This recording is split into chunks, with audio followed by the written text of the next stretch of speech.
여러분은 왜 이 시대에 태어났을까요? 수많은 세대 중에서 하필 지금 이 마지막 시대에 살아가는 이유가 무엇일까요? 우연일까요? 아닙니다. 성경 요한계시록은 놀랍게도 마지막 시대의 한 백성을 3번이나 반복해서 예언합니다. 계시록 10장, 12장, 14장. 이 3장은 단순한 역사 기록이 아닙니다. 바로 여러분과 저의 정체성을 밝히는 예언입니다. 오늘 이 영상을 끝까지 보시면 여러분이 왜 부르심을 받았는지, 어디서 왔는지, 그리고 어디로 가야 하는지 명확히 알게 될 것입니다. 이것은 단순한 교리 공부가 아닙니다. 여러분의 영원한 운명이 걸린 문제입니다. 첫째, 우리는 어디서 시작되었을까요? 계시록 10장을 보면 한 천사가 하늘에서 내려옵니다. 그 손에는 펼쳐진 작은 책이 들려 있습니다. 이 작은 책은 무엇일까요? 바로 다니엘서입니다. 다니엘 12장 4절을 보십시오. 다니엘아, 너는 이 말을 간수하고 이 글을 봉함하여 마지막 때까지 두라.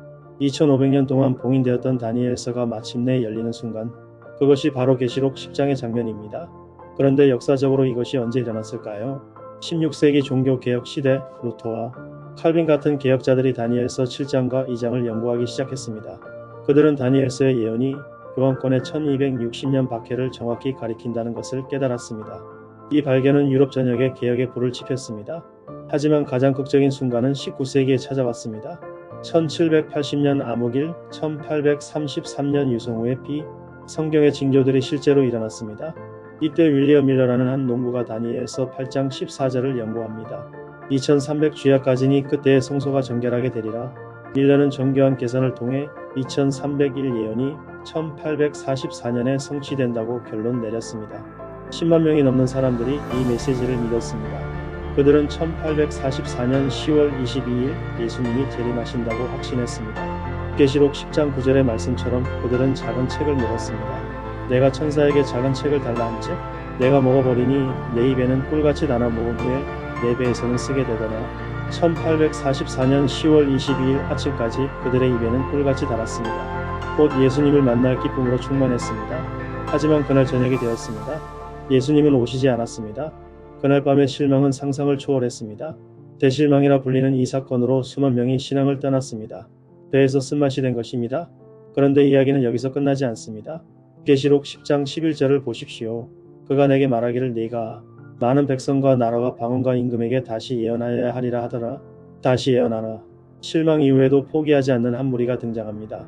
그들은 성경을 다시 연구했습니다. 그리고 놀라운 진리를 발견했습니다. 1844년은 틀리지 않았습니다. 단지 사건의 장소를 오해했던 것입니다. 다니엘서 8장 14절의 성소가 정결하게 된다는 말씀은 지상 성소가 아니라 하늘 성소를 가리켰습니다. 1844년 예수님은 재림하신 것이 아니라 하늘 지성소로 들어가 심판 사업을 시작하신 것입니다.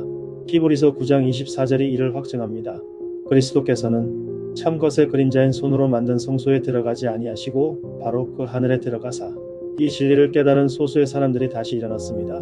그들은 계시록 10장의 천사처럼 한 발은 바다에 한 발은 땅에 딛고 전 세계로 나아갔습니다. 1874년 첫 선교사가 유럽으로 파송됩니다. 1888년 아프리카 선교가 시작됩니다. 1905년 한국 땅에 스미스 목사가 도착합니다. 불과 150년 만에 이 작은 무리는 전 세계 2천만 명이 넘는 대가족이 되었습니다. 왜일까요? 그들이 바로 계시록이 예언한 여자의 남은 자손이기 때문입니다. 여기까지가 우리의 뿌리입니다. 계시록 10장이 말하는 시작점입니다. 그런데 우리의 정체성은 더 깊습니다. 우리는 단지 19세기에 시작된 운동이 아닙니다. 우리의 족보는 2000년 전, 아니 에덴 동산까지 거슬러 올라갑니다. 계시록 12장이 그 비밀을 밝혀줍니다. 셋째, 우리의 족보는 무엇입니까? 계시록 12장 1절을 보십시오. 하늘에 큰 이적이 보이니 해를 옷 입은 한 여자가 있는데 이 여자는 누구입니까? 구약과 신약을 관통하는 하나님의 참 교회입니다. 여자가 아들을 낳습니다. 그분은 철장으로 만국을 다스릴 예수 그리스도이십니다. 계시록 12장 5절 예수님이 승천하신 후 무슨 일이 일어났습니까? 12장 6절 그 여자가 광야로 도망하매 거기서 1260일 동안 저를 양육하기 위하여 하나님께서 예비하신 곳이 있더라. 1260일 즉 1260년입니다. 주 538년부터 1798년까지 교황권이 유럽을 지배하던 암흑기였습니다. 이 기간 동안 수천만 명의 성도들이 순교했습니다. 발도파, 알디파, 푸스파, 위그노 그들은 성경의 진리를 지키기 위해 목숨을 바쳤습니다. 그들이 누구입니까? 우리의 조상입니다. 우리는 갑자기 1863년에 생겨난 교회가 아닙니다. 우리는 2000년 신앙의 역사를 이어받은 백성입니다. 계시록 12장 17절이 핵심입니다. 용이 여자에게 분노하여 돌아가서 그 여자의 남은 자손 곧 하나님의 계명을 지키며 예수의 증거를 가진 자들과 더불어 싸우려고 바다 모래 위에 서 있더라. 여기 우리의 정체성이 명확히 정의되어 있습니다. 첫째, 우리는 여자의 남은 자손입니다. 중세 1260년의 박해에도 살아남은 신앙의 후예들입니다. 둘째, 우리는 하나님의 계명을 지키는 자들입니다. 십계명 전체를 특히 네 번째 계명인 안식일을 지킵니다. 셋째, 우리는 예수의 증거를 가진 자들입니다. 계시록 19장 10절은 말합니다. 예수의 증거는 예언의 영이라. 우리에게는 하나님께서 주신 특별한 선물, 예언의 신이 있습니다. 그리고 마지막으로 우리는 용과 싸우는 자들입니다. 우리의 존재의 목적은 무엇입니까? 편안히 천국 가는 것? 아닙니다. 우리는 사탄과의 마지막 전쟁에서 하나님 편에 서기 위해 부름받았습니다. 넷째, 그렇다면 우리의 사명은 무엇입니까? 계시록 14장 6절로 12절 세 천사의 기별이 답을 줍니다. 첫째 천사 기별, 계시록 14장 6절로 7절.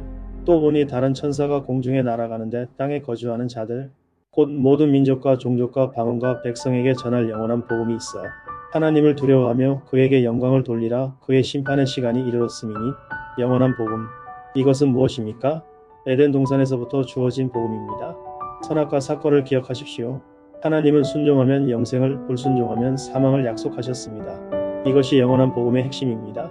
순종은 구원의 조건이 아니라 구원받은 자의 증거입니다. 하나님을 두려워하며 그에게 영광을 돌리라. 이것은 무엇을 의미합니까? 안식일 준수입니다. 출애굽기 20장 8절로 11절의 네 번째 계명이야말로 창조주 하나님께 영광 돌리는 표입니다. 그의 심판의 시간이 이르렀음이니 바로 1844년 하늘 성소에서 시작된 심판을 선포하는 것입니다. 둘째 천사 기별, 계시록 14장 8절. 또 다른 천사 곧 둘째가 그 뒤를 따라 말하되 무너졌도다 무너졌도다 큰 성 바벨론이. 바벨론은 무엇입니까? 타락한 교회들의 연합입니다.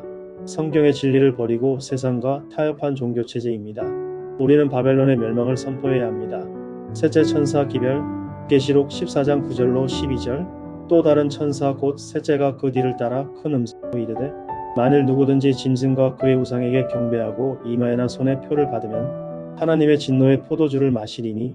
짐승의 표, 이것은 마지막 시대의 핵심 쟁점입니다. 짐승의 표는 일요일 준수입니다. 하나님의 이는 안식일 준수입니다. 마지막 시대에는 이 두 날을 중심으로 전 세계가 두 진영으로 나뉩니다. 12절이 우리의 정체성을 다시 한번 확인합니다. 성도들의 인내가 여기 있나니 그들은 하나님의 계명과 예수 믿음을 지키는 자니라. 여기까지 우리의 볼이 좁고 사명을 살펴보았습니다. 계시록 10장은 우리의 시작, 계시록 12장은 우리의 정체성, 계시록 14장은 우리의 사명. 그런데 가장 중요한 질문이 남았습니다. 그래서 이 모든 것의 끝은 어디입니까? 우리가 충성할 때 무엇을 얻습니까? 계시록 22장이 그 영광스러운 답을 줍니다. 다섯째, 우리의 최종 목적지는 어디입니까? 계시록 22장 14절을 보십시오. 그의 계명들을 행하는 자들은 복이 있나니 이는 그들이 생명나무에 나아가며 문들을 통하여 성에 들어갈 권세를 받으려 함이로다.